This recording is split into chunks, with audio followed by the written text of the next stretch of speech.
Sahabat-sahabat mahasiswa sekalian, kemudian apa lagi yang perlu kamu ketahui? Ada pembahasan tentang iptek dan seni dalam Islam. Iptek, ilmu pengetahuan teknologi, ilmu pengetahuan teknologi, seni dan seni dalam Islam. Bagaimana pandangan Islam dalam iptek? Ibarat sebuah pohon ini bukan kayak gini ya. Ini pohon. Nah, pohon, iman itu di akar. Iman itu akar ya. Akar dasar. Jika iman itu kuat, maka bagaimana pengembangan iman? Pasti ada iptek, ilmu pengetahuan, atau iptak, ilmu pengetahuan dan agama. Nah, iptek ini adalah batang. Iptek ini adalah batang. Seni itu adalah daun, bisa buah, bisa dan yang lain. Keterkaitan antara iman, iptek, dan seni itu sebuah lingkaran yang dimana satu sama lain itu bertaut. Iman sebagai landasan. Jika iman sudah kuat, iptek akan mengarah kepada sesuatu yang positif. Seni juga akan mengarah kepada sesuatu yang positif, benar. Tapi jika imannya lemah, maka iptek itu akan mengarah kepada sesuatu yang merugikan atau negatif. Begitu juga dengan seninya. Contoh, jika iman kuat, Al-Khwarizmi atau banyak lagi ilmuwan-ilmuwan muslim, Ibnu Sina misalnya, imannya kuat, apa yang dihasilkan? Ipteknya ada dalam bidang kedokteran yang dihasilkan dari At-Tibbun Nabawi, Tibbun Nabawi, resep pengobatan ala Nabi. Bermanfaat nggak kepada dunia sampai sekarang ini? Bermanfaat.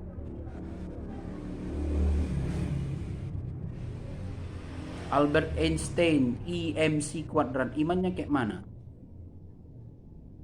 Jawab sendirilah. Apa yang dihasilkannya? Ilmunya kuat. Hasilnya bom atom. Apa yang dihasilkan bom atom? Hancurnya Hiroshima dan Nagasaki. Berapa orang yang terbunuh akibat dari ilmu pengetahuan? Nah, kemudian apa lagi yang perlu kita ketahui iptek dan seni dalam Islam? Bahwa orang yang berilmu itu akan diangkat derajatnya.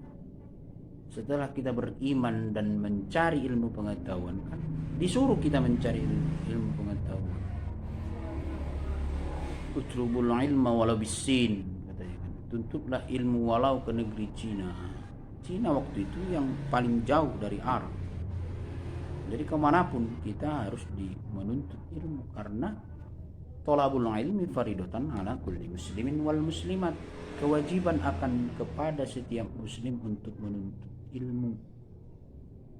Hasilnya kalau kita sudah menuntut ilmu dan bisa mengamalkan, maka serta-merta ilmu itu akan yarfa'illahu alladhina amanu minkum walladhina utul ilma darajat. Siapa yang berilmu akan diangkat oleh Allah derajatnya. Rasakanlah nanti pengalaman itu. Ketika kamu sudah berilmu, memiliki ilmu pengetahuan dan kau gunakan kepada yang baik, sesungguhnya Allah akan mengangkat derajatmu lebih tinggi daripada orang yang tidak berilmu. Kemudian apa hubungan seni dengan iptek? Misalnya gini, ketika ada musik ya, musik itu hasil daripada apa? Hasil daripada kumpulan alat musik yang dimainkan menghasilkan nada itu yang kita dengar disebut dengan musik. Nah, sudah. Ipteknya di mana? Alat-alat musik itu tadi, penemuan terkait dengan alat-alat musik. Hukumnya apa?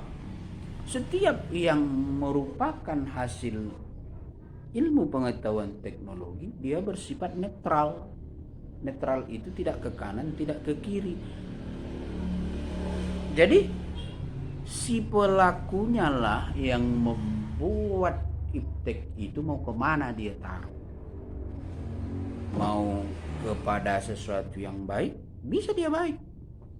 Mau kepada sesuatu yang buruk, bisa dia buruk. Nah, itulah seni tadi.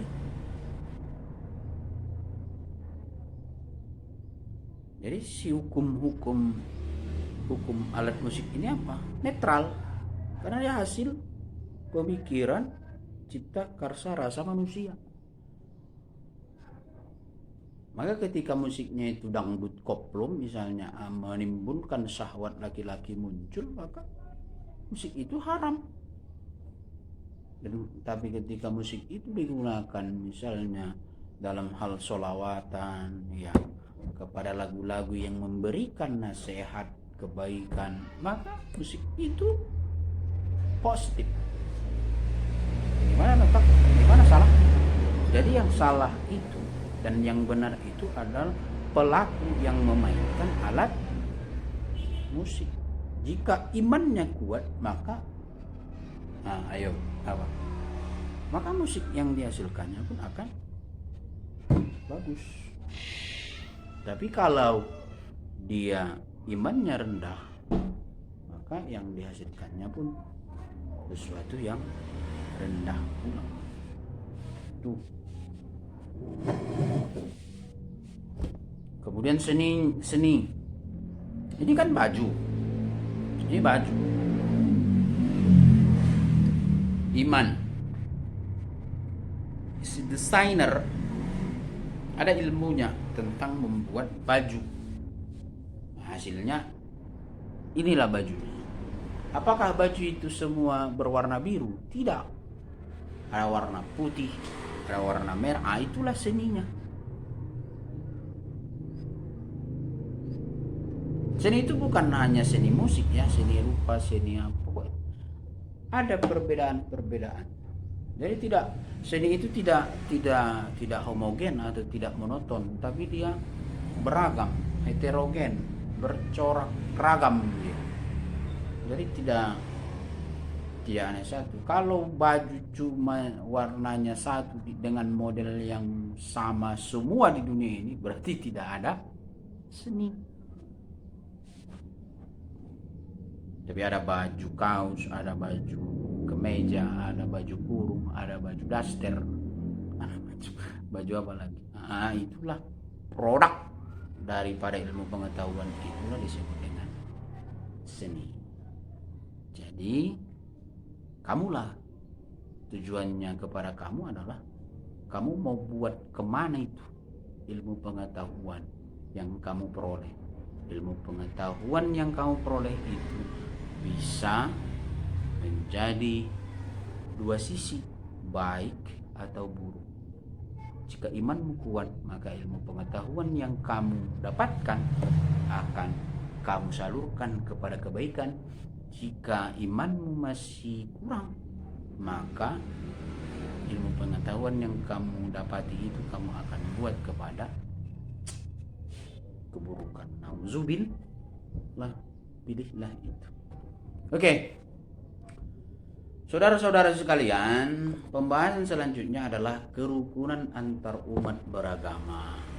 Kerukunan antar umat beragama ini dalilnya apa? Dalam Islam ada lakum dinukum waliyadin.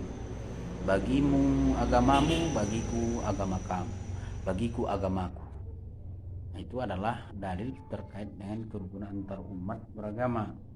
Kemudian la ikraha fiddin. Jangan paksakan kamu masuk ke dalam agama Islam. Nah, jadi ini adalah dasar kita untuk kerukunan antar umat beragama. Jadi yang dikatakan rukun artinya kita saling menghargai, yang satu dengan yang lain.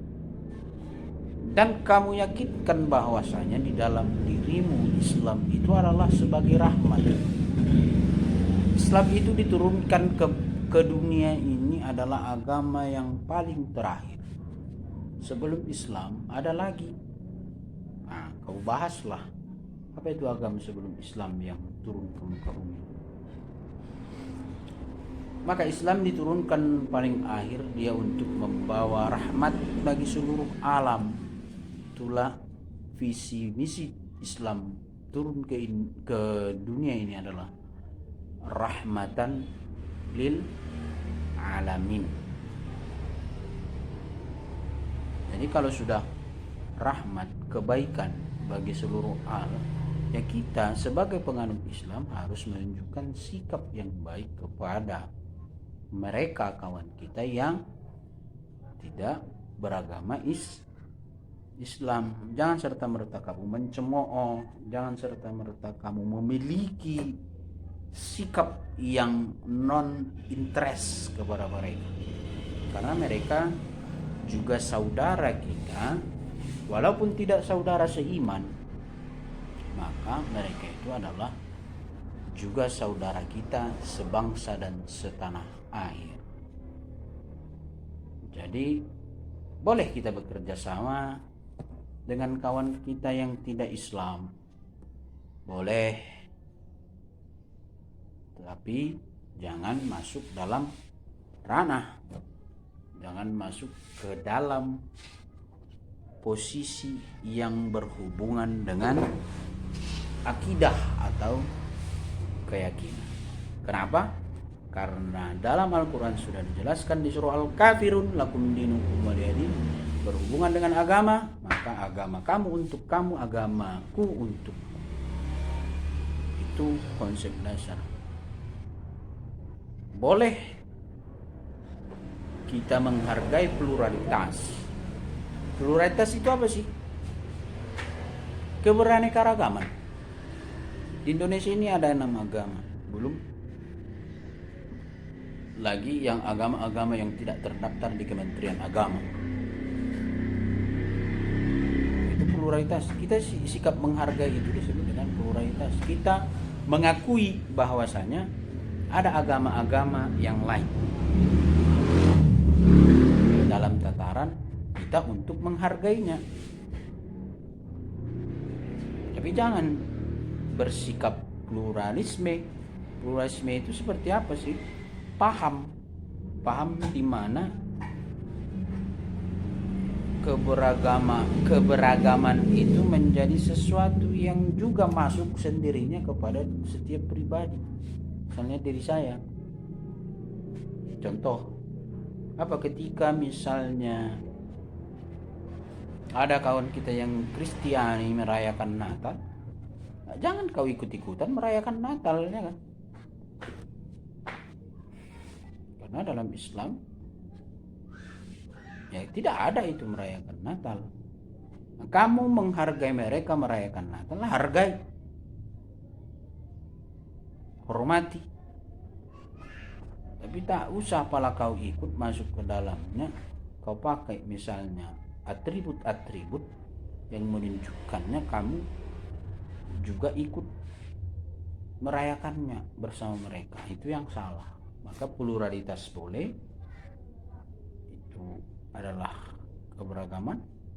Pluralisme no, jangan. Nah ya, jadi kebersamaan dalam itu adalah yang kita munculkan sikap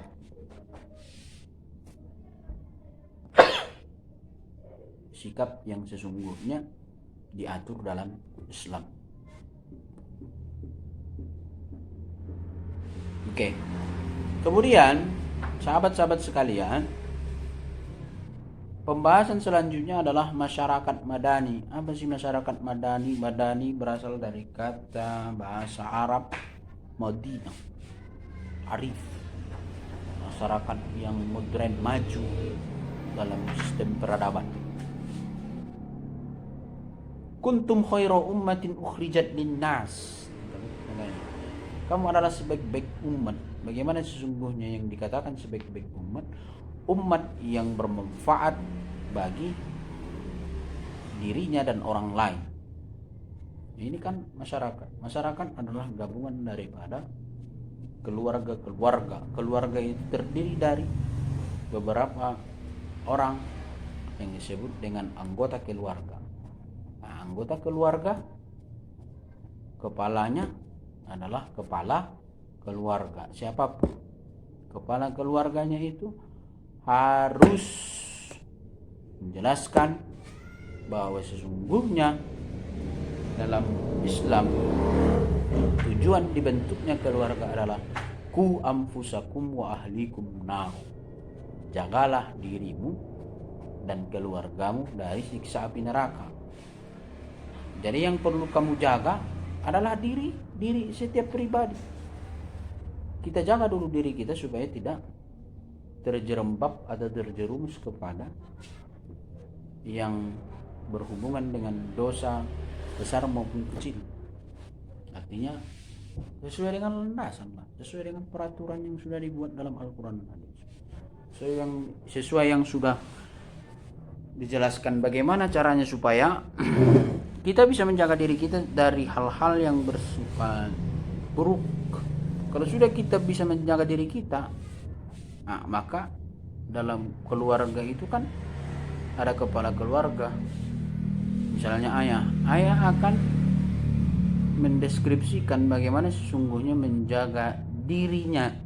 Kalau sudah dia menjaga dirinya, maka dia bisa menjaga keluarganya. Keluarga A sudah bisa menjaga diri mereka dari sesuatu yang buruk dan hasilnya adalah hasil yang positif. Keluarga B begitu juga, C, D, E, maka hasillah dihasilkannya. Kalau sudah seperti itu modelnya, maka dia akan muncul masyarakat yang madani. Nah, tujuan dari pendidikan Islam ini semuanya adalah menjaga diri kita.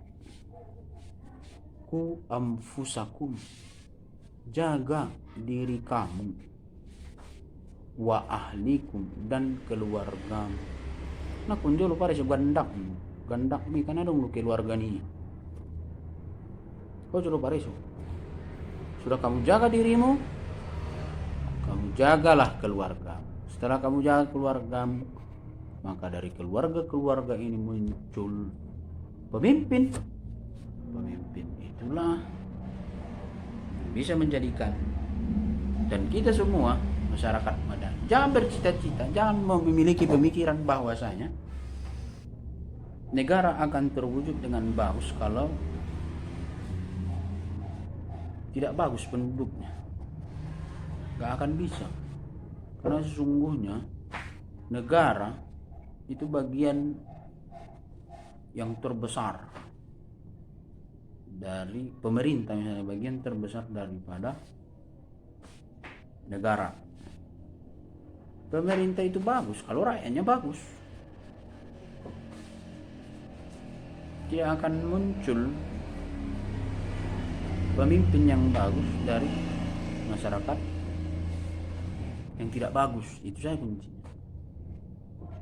Jadi masyarakat ini dulu dibenahi imannya, ya kita benahi iman kita, kita imani, kita benahi iman keluarga kita, maka dari situ bisa saja muncul pemimpin yang bisa mewujudkan masyarakat madani. Oke. Kemudian sahabat sekalian, ada ekonomi dan kesejahteraan umat. Ekonomi dalam Islam suka sama suka. Tuh prinsipnya suka sama suka. Islam mengatur bagaimana tata cara jual beli. Maka salah satu syarat jual beli adalah suka sama suka antara pedagang dan pembeli, bukan kawin nih. Bukan kawin ini ya. Jadi suka sama suka artinya misalnya si pembeli suka dengan barang yang ditawarkan oleh si penjual ridho akan harga yang akan diterimanya dari si pembeli. Itulah prinsip suka sama suka. Jadi jual beli dalam Islam ini mengatur ya salah satunya hubungan manusia dengan sesama manusia yang lain. Maka manusia tidak akan bisa hidup tanpa manusia yang lain. Nah, kemudian bagaimana sesungguhnya ekonomi di zaman Rasul? Ekonomi di zaman Rasul itu menggunakan sistem Baitul Mal. Baitul Mal ini adalah kas negara. Kas negara. Ini hasil dari apa? Dari wakaf. Dari zakat. Zakat itu tidak hanya zakat fitrah saja, Bung. Sobat ya. Ada zakat mal. Ketika sudah sampai nisab hartamu, maka keluarkan zakatnya. Zakat itu kau kasih kepada Baitul Mal. Istilahnya di negara Indonesia ini disebut dengan Baznas, Badan Amil Zakat Nasional. Keluarkan zakat. Misalnya kamu punya kambing, kau keluarkan zakat. Misalnya kamu punya lembu, dalam satu sampai 1 tahun sudah mencapai nisab. Nisab itu ukuran. Kalau sampai ukurannya kau kasihlah zakatnya. Kan kau makan. Kalau kau makan dia nanti, harusnya zakat itu adalah ini, prinsip zakat ini kan adalah bagian harta kita yang seharusnya menjadi hak orang lain. Itu zakat. Dari zakat inilah harusnya dimaksimalkan potensi ekonomi dari umat. Jika zakat ini berjalan, kemudian wakafnya juga berjalan, maka tak ada yang miskin di negara ini. Jadi penduduk yang non muslim ada jizyah, ada pajak. Nah, pajak sebenarnya diperuntukkan bagi mereka yang bukan beragama Islam dalam pandangan Islamnya. Jadi bagi masyarakat Islam ya dipakailah sistem zakat itu. Maka kau lihatlah di masjid sekarang, kalau dia di perkotaan modern, di dalam satu kelurahan sudah ada UPZ, unit pengumpul zakat. Unit pengumpul zakat ini bertugas untuk mengumpulkan zakat-zakat, tidak hanya zakat fitrah, tapi zakat mal, zakat harta. Ada yang baru sekarang fatwa mau keluar zakat profesi. Ya dikumpul, setelah dikumpul baru disalurkan ke Basnas yang menyalurkan kepada masyarakat yang menjadi mustahik penerima zakat. Jadi zakatnya ini nanti akan bisa diatur. Zakatnya itu adalah bersifat produktif. Artinya apa? Tidak lagi memberikan zakat itu hanya dalam bentuk uang semata, tapi dia bisa dikasih modal. Hasil kumpulan apa usahanya, misalnya ditanya, misalnya usahanya adalah buat toko kue misalnya, berapa modal yang dikasih dalam 1 tahun supaya bisa dia berkembang. Artinya dari yang mustahak zakat ini, dari hitungan waktu 1 tahun dia sudah bisa menjadi muzaki yang memberikan zakat. Nah, itu ekonomi. Kemudian itulah cara kita sesungguhnya dalam Islam untuk mensejahterakan umat. Potensi, jangan pelit-pelit lah. Itu masuk ilet ko paling menik tukaran nepeng bukan? Ulang paling orang olehin Karena itulah harta kita yang sesungguhnya yang menolong kita di akhirat nanti. Kalau nggak pernah mengalih ini ya, terserah, karena tidak ada paksaan, tapi seharusnya kita persiapkanlah yang paling baik kepada diri kita sendiri nanti. Di sana ilain yo emas 50 kilo dengan emas 1 kilo, berapa yang mana kau pilih? Pasti yang emas 50 kilo kan. Nah, begitu juga lah kita nanti. Silakanlah bercocok tanam di dunia ini. Kamu timbulkan kebaikan mana yang paling banyak, nah itu yang kamu terima, yang paling bagus itu ya.